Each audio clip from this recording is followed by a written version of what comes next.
வணக்கம் நண்பா. இது உங்கள் ரெஸ்லிங் ஃபேமிலி 2.0. இன்னைக்கு இந்த வீடியோல பார்க்க போறது எத பத்தி அப்டின்னா, ரொம்ப பெரிய அப்டேட்லாம் இன்னைக்கு இந்த வீடியோல நம்ம பார்க்க போறோம். அதாவது நம்முடைய செத்ரோன்ஸோட அந்த ஒரு ராஜ தந்திரத்த வந்து இப்போ வந்து எக்ஸிக்யூட்டிவ் பண்ணிட்டாரு. அதாவது நம்முடைய வேர்ல்டு ஹெவிவெயிட் சாம்பியனா நம்முடைய செத்ரோன்ஸ் வந்து ஆயிட்டாரு. இதுக்கு பின்னாளில இருக்க ஒரு மிகப்பெரிய ஒரு மர்மம் என்ன? அது இல்லாம நம்முடைய WWE வந்து கிளாஸ் இன் பாரிஸ்ல வந்து இப்போ ஒரு மிகப்பெரிய ஒரு மேட்ச வந்து கன்ஃபார்ம் பண்ண போறாங்க. அது இல்லாம உங்களோட ட்ரைபல் சீஃப் ரோமன் ரெயின்ஸ் வந்து திரும்ப வந்து ஒரு லாங் டைம் வந்து ஒரு பிரேக் வந்து எடுக்க போறாராம். இத பத்தி இன்னைக்கு வீடியோல நம்ம டீட்டெயிலா பார்க்கலாம். ஃபர்ஸ்ட் நம்ம பார்க்க போறது யார பத்தி அப்படின்னா, நம்முடைய செத் ரோலின்ஸ பத்தி தான் பார்க்க போறோம். அதாவது நம்முடைய செத் ரோலின்ஸ் வந்து சாட்டர்டே நைட் மெயின் ஈவென்ட்ல வந்து நம்முடைய செத் ரோலின்ஸுக்கும் எல்ஐனிக்குமான ஒரு சிங்கிள்ஸ் மேட்ச் வந்து நடந்துச்சு. அந்த மேட்ச்ல வந்து நம்மளுடைய செத் ரோலின்ஸுக்கு வந்து ஒரு இன்ஜுரி இருக்கிற மாரி ஒரு விஷயத்த வந்து நம்மளோட WWE சொன்னாங்க. அதாவது நம்முடைய செத் ரோலின்ஸ்க்கு வந்து நீ இன்ஜுரி ஆயிருச்சு. அவரால வந்து அந்த மேட்ச வந்து கம்ப்ளீட் பண்ண முடியாது அப்படிங்கிற மாரி அந்த இடத்துல சொல்லிட்டாங்க. அந்த இடத்துல வந்து நம்முடைய எல்ஐனைட் வந்து அந்த மேட்ச்ல வந்து வின் பண்ணிட்டாரு. அதுக்கப்புறம் வந்து நம்முடைய செத் ரோலின்ஸ்க்கு வந்து இன்ஜுரி அப்படிங்கிற மாரி நம்முடைய WWE சொல்லிக்கிட்டு இருந்தாங்க. ஆனாலும் அந்த இன்ஜுரிய பத்தின எந்த விதமான அப்டேட்டுமே நம்முடைய WWE வந்து சொல்லவே இல்ல.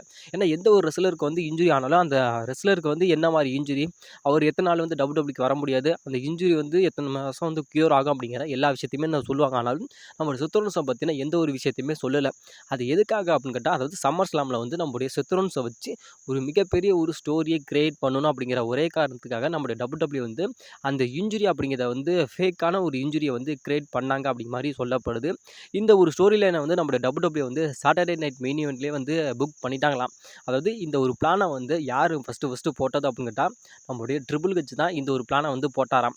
அதாவது இந்த ஒரு பிளான் வந்து எத்தனை பேத்துக்கு வந்து WWEல இருக்கவங்களுக்கு தெரியும் அப்படின்னு கேட்டால், அதாவது 3 பேத்துக்கு மட்டுமே தான் இந்த ஒரு பிளான் வந்து தெரியும் அப்படிங்கிற மாதிரி இப்போ வந்து நம்முடைய சொத்தோன்ஸை வந்து லீக் பண்ணிட்டார். அது யாருக்கு அப்படின்னா, நம்முடைய ட்ரிபிள் ஹெச்சுக்கு, அதுக்கப்புறம் நம்முடைய பால் ஹேமனுக்கு, அதுக்கப்புறம் நம்முடைய பேலி, அதாவது நம்முடைய பெய்லி அப்படின்னு சொல்கிறாங்க. அதாவது நம்முடைய சித்தோன்ஸோட ஒய்ஃபான பெக்கி லிஞ்ச் இருக்காங்கல்ல, இவங்க 3 பேத்துக்கு மட்டுமே தான் இந்த ஒரு பிளான் அப்படிங்கிறது தெரியும் அப்படிங்கிற மாதிரி இப்போ வந்து நம்முடைய சித்தோன்ஸ் வந்து சொல்லிட்டாரு. அதாவது இதுக்கு முன்னாடி, அதாவது நம்ம சித்தோன்ஸ் வந்து 2018 வந்து நம்முடைய சித்தோன்ஸ் வந்து மணி இந்த பேங்கை வின் பண்ணி ஒரு மிகப்பெரிய ஒரு ஸ்டோரியை வந்து கிரியேட் பண்ணார்ல, அந்த ஒரு ஸ்டோரியை வந்து திரும்பி வந்து ரீவைன் பண்ணணும் அப்படிங்கிறதுக்காக இந்த ஒரு பிளானை வந்து நம்மளுடைய WWE வந்து போட்டு வச்சுருந்தாங்க அப்படிங்கிற மாதிரி இப்போ வந்து நம்முடைய சித்தோன்ஸ் வந்து சொல்லிட்டாரு.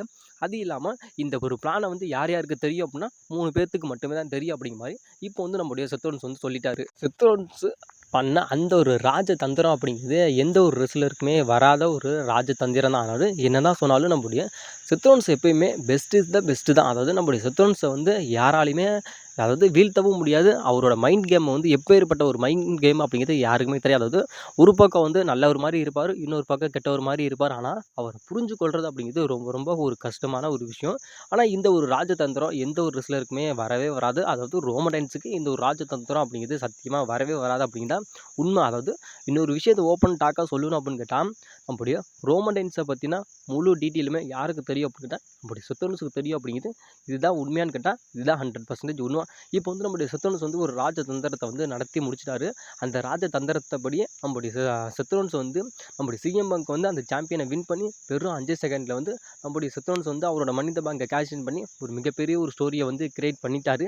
இது எத்தனை பேத்துக்கு பிடிச்சிருந்துச்சு அப்படிங்கிறதையும் மறக்காமல் கமெண்ட் பண்ணுங்கள். அது இல்லாமல் செத்தோன்ஸ் ஃபேன்ஸ் யாராவது இருந்தீங்க அப்படின்னா, இந்த ஒரு விஷயம் வந்து உங்களுக்கு எப்படி ஒரு மிகப்பெரிய ஒரு அனுபவத்தை கொடுக்குது அப்படிங்கிறதையும் மறக்காமல் கமெண்ட் பண்ணுங்கள். ரோமன் ரெயின்ஸ் வந்து இப்போ வந்து ஒரு லாங் டைம் வந்து ஒரு பிரேக் வந்து எடுக்க போகிறாரு அப்படிங்கிற மாதிரி இப்போ வந்து அதிகமாக சொல்லப்படுது. அதாவது நம்மளோட ரோமன் ரெயின்ஸ் வந்து ரெசல்மனியா 41 வந்து அவர் வந்து ஒரு ட்ரிபிள் த்ரெட் மேட்ச் வந்து கம்ப்ளீட் பண்ணார். அதுக்கப்புறம் நம்முடைய ரோமன் ரெயின்ஸ் வந்து WWE வரல.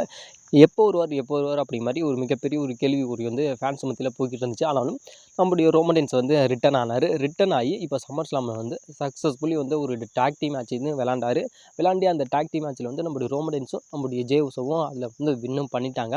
இப்போ வந்து நம்முடைய ரோமன் ரெயின்ஸ் வந்து இப்போ வந்து யார் கூட வந்து ஒரு ஃபியூடு போய்கிட்டு இருக்காரு அப்படின்னு கேட்டால், அது நம்முடைய செத்தோன்ஸோட அந்த ஒரு ஃபேக்ஷன், அதாவது வெஜினரி அப்படிங்கிற நம்முடைய செத்தோன்ஸோட அந்த ஒரு ஃபேக்ஷன் கூட தான் இப்போ வந்து நம்முடைய ரோமன் ரெயின்ஸ் வந்து ஒரு ஃபியூடு வந்து போய்கிட்டு இருக்கார். ஆனாலும் இப்போ நடந்து முடிஞ்ச அந்த மண்டே நைட்டால் வந்து நம்முடைய செத்ரோன்ஸ் வந்து, அதாவது நம்முடைய செத்ரோன்ஸாக இருக்கட்டும், நம்முடைய பிரான் பிரேக்கர், பிரான் சொல்லிட்டு, அதாவது இவங்க 3 பேர்த்து பேரையும் நான் தனித்தனியாக சொல்கிறேன். அதாவது இவங்களோட டீமோட நேம் என்ன அப்படின்னா விஜினரி அப்படிங்கிறது தான் இந்த செத்ரோன்ஸோட அந்த ஒரு டீமோட நேம் வந்து. இதுக்கப்புறம் வந்து நான் வந்து தனித்தனியாலாம் நான் அவங்களோட பேர்லாம் நான் சொல்ல விரும்பலை. அதாவது விஜினரி அப்படிங்கிற அந்த டீமோட நேமை மட்டும் நான் சொல்லிடுறேன். அவங்க எல்லாருமே வந்து நம்முடைய ரோமன் ரெயின்ஸை வந்து கதிகலங்க வச்சு அடித்து ஓட விட்டுட்டாங்க. ஆனாலும் நம்முடைய செத்ரோன்ஸுக்கு வந்து, அதாவது நம்முடைய ரோமன் ரெயின்ஸுக்கு வந்து ஒரு மிகப்பெரிய ஒரு வலி காயங்கள் அப்படிங்கிறது அந்த இடத்துல வந்து ஏற்பட்டுச்சு அப்படிங்கிற மாதிரி அதிகமாக சொல்லப்படுது. அதனால் இதை வந்து காரணமாக காட்டி நம்மளுடைய WWE வந்து இப்போ வந்து நம்முடைய ரோமன் ரெயின்ஸுக்கு வந்து ஒரு லாங் டைம் வந்து ஒரு பிரேக் வந்து கொடுக்க போகிறாங்க அப்படிங்கிற மாதிரி சொல்லப்படுது. அதாவது நம்முடைய செத்தோன்ஸோட ஃபேக்ஷன் எல்லாருமே வந்து நம்முடைய ரோமன் ரெயின்ஸை அட்டாக் பண்ணதுனால அவருக்கு வந்து இன்ஜுரி ஆயிடுச்சு. அதனால் வந்து நம்முடைய ரோமன் ரெயின்ஸ் வந்து WWEக்கு வரமாட்டார் அப்படிங்கிற மாதிரி ஒரு மிகப்பெரிய ஒரு பொய்யை வந்து சொல்லி நம்மளுடைய ரோமன் ரெயின்ஸுக்கு வந்து நம்முடைய WWE வந்து ஒரு லாங் டைம் வந்து ஒரு பிரேக் வந்து கொடுக்க போகிறாங்க அப்படிங்கிற மாதிரி இப்போ வந்து சொல்லப்படுது. இதுக்கான உண்மையான காரணம் என்ன அப்படின்னு கேட்டால் நம்மளுடைய WWE அதாவது நம்முடைய ரோமன் ரெயின்ஸ் வந்து ஸ்ட்ரீட் ஃபைட் அப்படிங்கிற அந்த ஒரு மூவியில் வந்து கமிட் ஆகியிருக்காரு. அதில் வந்து நம்முடைய ரோமன் ரெயின்ஸ் வந்து ஒரு முக்கியமான ஒரு ரோலை வந்து அதில் வந்து ப்ளே பண்ண போகிறாரு. அதனால் அந்த படம் பிடிப்பு வந்து ஸ்டார்ட் ஆக போகுது. அதாவது செப்டம்பர் மாதமோ இல்லை ஆகஸ்ட் எண்டுலேயும் வந்து அந்த படப்பிடிப்பு வந்து ஸ்டார்ட் ஆக போகிறதுனால நம்முடைய ரோமன் ரெயின்ஸ் வந்து அந்த ஒரு படப்பிடிப்புக்கு வந்து நம்முடைய ரோமன் ரெயின்ஸ் வந்து போயிடுவாராம். அதனால நம்முடைய WWE வந்து செத்துரோன்ஸோட ஃபேக்ஷனை வந்து அட்டாக் பண்ணாங்க. அதனால தான் நம்முடைய ரோமன் ரெயின்ஸுக்கு வந்து WWEக்கு வர முடியாது அப்படிங்கிற ஒரு மிகப்பெரிய ஒரு விஷயத்தை வந்து அந்த இடத்துல சொல்லி நம்முடைய ரோமன் ரெயின்ஸுக்கு வந்து ஒரு லாங் டைம் வந்து ஒரு பிரேக் வந்து நம்முடைய WWE வந்து கொடுக்க போகிறாங்க அப்படி மாதிரி இப்போ வந்து சொல்லப்படுது. அது இல்லாமல் நம்முடைய ரோமன் ரெயின்ஸ் வந்து கிளாஷ் இன் பாரிஸ் அப்படிங்கிற அந்த ஒரு பேப்பரையும் வந்து நம்முடைய ரோமன் ரெயின்ஸ் வந்து மிஸ் பண்ண போகிறாரு அப்படிங்கிற மாதிரி இப்போ வந்து அதிகமாக சொல்லப்படுது. அதுக்கப்புறம் நம்முடைய ரோமன் ரெயின்ஸ் எப்போ தாண்டா வருவார் அப்படின்னு கேட்டால் நம்முடைய ரோமன் ரெயின்ஸ் வந்து க்ரௌன் ஜுவலுக்கு வந்து வருவார் அப்படிங்கிற மாதிரி அதிகமாக சொல்லப்படுது. அப்படி ஒருவேளை நம்முடைய ரோமன் ரெயின்ஸ் வந்து க்ரௌன் ஜுவலுக்கு வராரு அப்படின்னா க்ரௌன் ஜுவலில் வந்து நம்முடைய ரோமன் ரெயின்ஸுக்கு வந்து அஃபிஷியலி மேட்ச் இருக்கும் அப்படிங்கிற மாதிரி சொல்லப்படுது. அப்படி ஒருவேளை நம்முடைய க்ரௌன் ஜுவலில் வந்து நம்முடைய ரோமன் ரெயின்ஸுக்கு மேட்ச் இருக்குது அப்படின்னா ரோமன் ரெயின்ஸுக்கு வந்து ஒரு 6 மந்த் டேக் மேட்ச் வந்து அநேகமாக இருக்கும் அப்படிங்கிற மாதிரி அதிகமாக சொல்லப்படுது. அதாவது நம்முடைய செத்தோன்ஸோட அந்த ஒரு ஃபேக்ஷன் இருக்குல்ல, அதாவது விஜினரி அப்படிங்கிற நம்முடைய செத்தோன்ஸோட ஃபேக்ஷனுக்கும் நம்முடைய ரோமன் ரெயின்ஸ் சிஎம் பங்க் எலைநைட்டுக்கான ஒரு 6 மந்த் டேக் மேட்ச் வந்து க்ரௌன் ஜுவலில் வந்து ரோமன் ரெயின்ஸ் ரிட்டன் ஆகி நம்முடைய க்ரௌன் ஜுவலில் வந்து மேட்ச் இருக்குன்னு சொன்னல, அப்போ வந்து நம்முடைய ரோமன் ரெயின்ஸ் வந்து அந்த ஒரு 6 மந்த் டேக் மேட்ச் வந்து க்ரௌன் ஜுவலில் வந்து விளையாடுவார் அப்படி மாதிரி அதிகமாக சொல்லப்படுது. அது இல்லாமல் இப்போ வந்து நம்முடைய ரோமன் ரெயின்ஸ் வந்து WWE அப்கமிங் பேப்பரியான கிளாஷ் இன் பாரிஸை வந்து மிஸ் பண்ண போகிறாரு. அது இல்லாமல் இப்போ வந்து நம்முடைய ரோமன் ரெயின்ஸ் வந்து ஒரு லாங் டைம் வந்து ஒரு பிரேக் எடுக்க போகிறாருல, இதை பற்றி உங்களோட கருத்து என்ன அப்படிங்கிறதையும் மறக்காமல் சொல்லுங்கள். அடுத்ததாக நம்மளுடைய சிஎம் பங்க் வந்து 13 வருஷம் கழிச்சு WWE வந்து ஒரு சிங்கிள் டைட்டிலை வந்து வின் பண்ணார். வின் பண்ணி வெறும் 5 மினிட்ஸில் வந்து அந்த டைட்டிலில் அதாவது தோத்துட்டார். அது இல்லாமல் அது 10 செகண்ட் மட்டுமே தான் நம்முடைய ஒரு சிஎம் பங்க் வந்து அதை வச்சுருந்தார். அது ஓப்பன் டாக்காக சொல்லணும் அப்படின்ட்டா நம்மளுடைய சிஎம் பங்க் வந்து அந்த டைட்டிலை வின் பண்ணி அதாவது 5 நிமிஷம் 10 செகண்ட் மட்டுமே தான் அந்த டைட்டிலை வந்து வச்சுருந்தார். இது வந்து ஒரு மிகப்பெரிய ஒரு ஒஸ்டான ஒரு டிசிஷன். இது வந்து WWE வந்து எதுக்கு இந்த ஒரு விஷயத்தை வந்து பண்ணாங்க அப்படிங்கிறது சத்தியமாக தெரியல. ஆனால் எனக்கு இந்த ஒரு கிம்மிக்கு வந்து ஃபேன்ஸ் மத்தியில் ஒரு மிகப்பெரிய ஒரு ஹைப்னஸாக இருக்குது. அதாவது நம்மளுடைய WWE வந்து எல் கிரவுண்டோ அமெரிக்கா அப்படிங்கிற அந்த ஒரு கேரக்டர் வந்து ஃபேன்ஸ் மத்தியில் ரொம்பவும் ஒரு ஃபேமஸான ஒரு கிம்மிக்கு. அதாவது இதுக்கு முன்னாடி அதாவது ஃபஸ்ட் டைமாக வந்து நம்மளுடைய சாட் கேபிள் வந்து எல் கிரவுண்டோ அமெரிக்கா அப்படிங்கிற அந்த ஒரு கிம்மிக்கை வந்து ஃபஸ்ட் டைமாக நம்மளுடைய எல் கிரவுண்டோ அமெரிக்கா அப்படிங்கிறத வந்து நம்முடைய சாட் கேபிள் பண்ணார். அதுக்கப்புறம் வந்து நம்முடைய லுட்விக் கெய்சர் வந்து பண்ணார். அதுக்கப்புறம் வந்து நம்முடைய பீட்டன் வந்து பண்ணுறாரு. அதுக்கப்புறம் இப்போ வந்து நம்முடைய டைலர் பேட், அதாவது மொத்தம் 4 பேர் வந்து இந்த ஒரு எல் கிரவுண்டோ அமெரிக்கா அப்படிங்கிற அந்த ஒரு கிம்மிக்கு வந்து இப்போ வந்து பண்ணிக்கிட்டு இருக்காங்க. இதில் எத்தனை அதாவது எல் கிரவுண்டோ அமெரிக்காடா வருவீங்க அப்படிங்கிற மாதிரி ஒரு மிகப்பெரிய ஒரு கேள்விக்குறி வந்து இப்போ வந்து போய்கிட்டு இருக்கு. அப்படி இங்கிட்டு வந்தோம் அப்படின்னா இது என்னடா ஒரு கருமம் கன்றாவி அப்படிங்கிற மாதிரி இது வந்து ஒரு ஷாக்கிங்கான ஒரு விஷயமா இப்போ வந்து பேசப்பட்டிருக்கு. அதாவது நம்முடைய WWE வந்து இப்போ வந்து சக்ஸஸ்ஃபுல்லி வந்து சம்மர் ஸ்லாம் வந்து 2 நைட் அப்படிங்கிற மாதிரி நடத்தி முடிச்சுட்டாங்க. அதுக்கப்புறம் இப்போ போகிற ஒரு மிகப்பெரிய ஒரு அப்டேட் என்ன அப்படின்னா, அதாவது நம்முடைய WWE வந்து சர்வை சீரிஸ், அதாவது இந்த வருஷம் 2025 சர்வை சீரிஸை வந்து நம்முடைய WWE வந்து 2 நைட்டாக நடத்த போகிறாங்க. அது இப்போ வந்து சம்மர் ஸ்லாம் நடத்தினாங்க. அதே மாதிரி இந்த வருஷம் சர்வை சீரிஸையும் நம்முடைய WWE வந்து 2 நைட்டாக வந்து நடத்த போகிறாங்களாம். அதுக்கப்புறம் 2027 வந்து நம்மளுடைய ராயல் ரம்பில் வந்து நம்முடைய WWE வந்து 2 நைட்டாக வந்து நடத்த போகிறாங்க.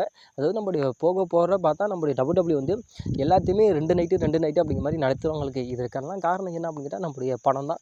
பணம் இல்லை அப்படின்னா நம்மளோட பணத்தை கூட எவனும் தூக்க மாட்டாங்க அப்படிங்கிறதுக்கு இது வந்து நம்முடைய பெஸ்ட் ஒரு எக்ஸாம்பிளாக வந்து நம்ம வந்து கண்டிப்பாக எடுத்துக்கலாம்.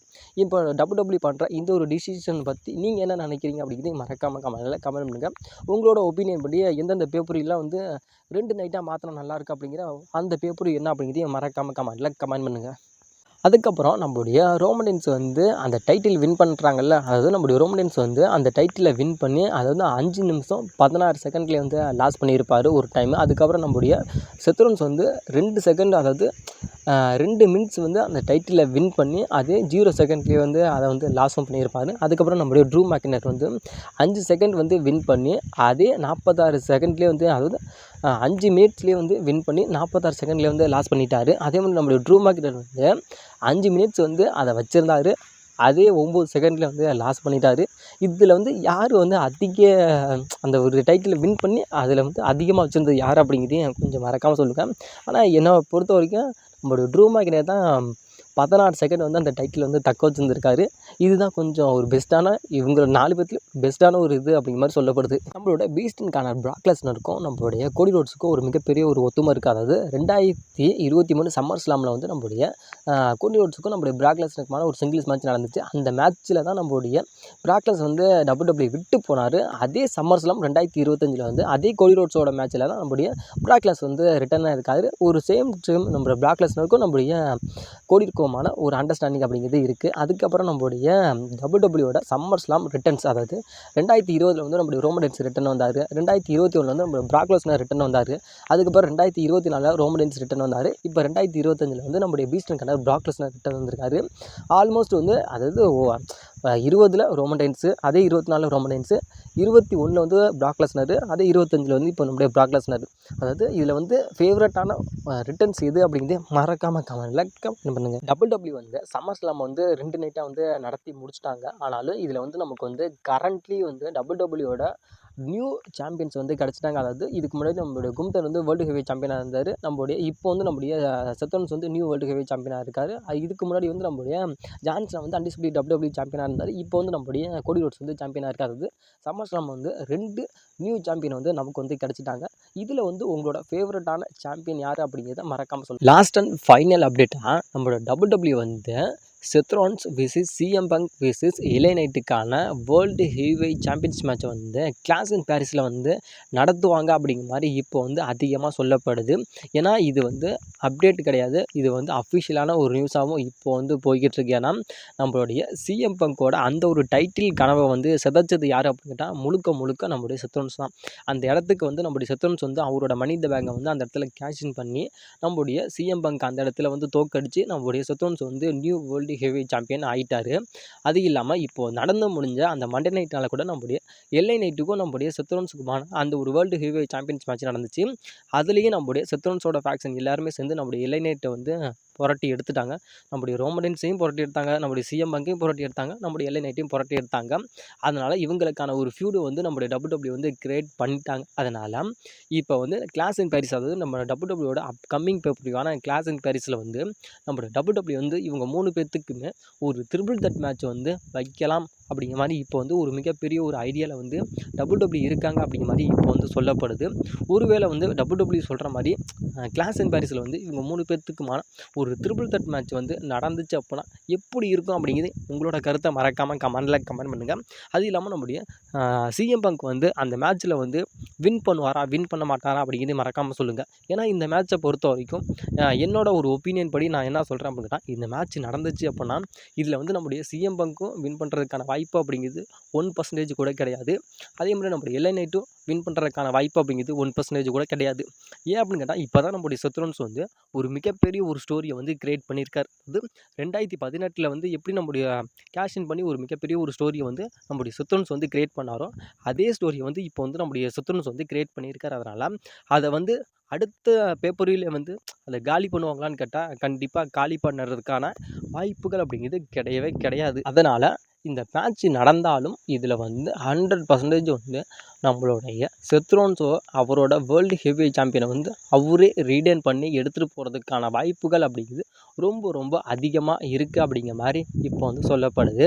அப்படி ஒரு வேளை நம்மளுடைய ரீடைன் பண்ணி எடுத்துகிட்டு போயிட்டாரு அப்படின்னா இது வந்து இன்னும் பிளான் பி வந்து நடக்கும் அப்படிங்கிற மாதிரி சொல்லப்படுது. அதாவது என்னடா பிளான் பி அப்படின்னு கேட்டால், அதாவது WWEயோட upcoming paper clash in Paris இது முடிஞ்சு நடக்க போகிறதுனா கிரவுண்ட் ஜோலுக்கு வந்து நம்முடைய ரோமன் ரெயின்ஸ் வந்து ரிட்டர்ன் ஆகிட்டார் அப்படின்னா இந்த ரிட்டர்னில் வந்து நம்முடைய ரோமன் ரெயின்ஸு கூட நம்முடைய செத்ரோன்ஸ் கூட வந்து அகைன் மேட்ச் பண்ணுவார் அப்படிங்கிற மாதிரி அதிகமாக சொல்லப்படுது. அதாவது 3 விதமான மேட்சஸ் வந்து நம்முடைய ரோமன் ரெயின்ஸ்க்கு வந்து கிரவுண்ட் ஜோலில் இருக்கும் அப்படிங்கிற மாதிரி அதிகமாக சொல்லப்படுது.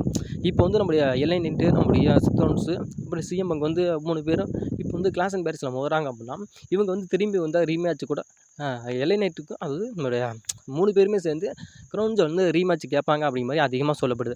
அப்படி ஒரு ரீமேட்ச் கேட்குறாங்க அப்படின்னா அதாவது கிரவுண்ட் ஜோலில் வந்து ஒரு ஃபேட்டல் 4-way மேட்ச் வந்து நடக்கிறதுக்கான வாய்ப்பு அப்படிங்கிறது ரொம்ப அதிகம். அதாவது Roman Reigns, CM Punk, LA Knight, நம்முடைய செத்ரோன்ஸ் இவங்க 4 பேர்த்துக்கான ஒரு மிகப்பெரிய ஒரு fatal 4 way world heavy champions match வந்து நடக்கிறதுக்கான வாய்ப்பு அப்படிங்கிறது ரொம்ப ரொம்ப அதிகமாக இருக்குது அப்படிங்கிற மாதிரி சொல்லப்படுது. அப்படி ஒரு வேளை இந்த மேட்ச் வந்து நடக்கல. ஏன் அப்படின்னு கேட்டால், இப்போ கிளாஸ் அண்ட் பேரிஸில் வந்து நம்முடைய சத்ரோன்ஸு நம்முடைய சிஎம்முக்கு எலைன்ட்லாம் மோதிட்டாங்க. அதனால இவங்க வந்து அதில் வந்து கிரவுன் ஜுவல் வந்து மோதுறதுக்கான வாய்ப்பு அப்படிங்கிறது ரொம்ப ரொம்ப கம்மி. அப்படி ஒரு வேளை நம்முடைய ரோமன் வந்து கிரவுன் ஜுவல் வந்து மேட்ச் பண்ணுறாரு அப்படின்னா, ஒரு 6 மேன் டாக் மேட்ச் வந்து நம்முடைய ரோமன் வந்து விளையாடுறதுக்கான வாய்ப்பு அப்படிங்கிறது ரொம்ப ரொம்ப அதிகம். அதாவது நம்முடைய எல்லை நைட்டு, நம்முடைய சிஎம்க்கு, நம்முடைய ரோமன்ஸ், அதுக்கப்புறம் நம்முடைய சத்ரோன்ஸோட ஃபேக்ஷன்னா விஜய் இவங்க கூட சேர்ந்து ஒரு 6 மேன் டாக் மேட்ச் கூட நம்முடைய ரோமன்ஸ் வந்து கிரவுன் ஜுவல் வந்து விளையாடுவார் அப்படிங்கிற மாதிரி அதிகம் சொல்லப்படுது. உங்களோட ரோமன்ஸ் வந்து கிரவுன் ஜுவலுக்கு வந்து ரிட்டர்ன் ஆகுறாரு அப்படின்னா, நம்மளுடைய ரோமன்ஸ் வந்து சத்ரோன்ஸ் வச்சுருக்க அந்த வேர்ல்டு ஹெவி சாம்பியனுக்கான ஒரு மேட்ச் வந்து கிரவுன் ஜுவலில் வந்து விளையாண்டா நல்லா இருக்குமா, இல்லை நம்முடைய ரோமன்ஸ் வந்து ஒரு 6 மேன் டாக் மேட்ச் விளையாண்டா நல்லா இருக்குமா அப்படிங்கிற உங்களோட கருத்து என்ன அப்படிங்கிறத மறக்காம கமெண்ட்டில் கமெண்ட் பண்ணுங்கள்.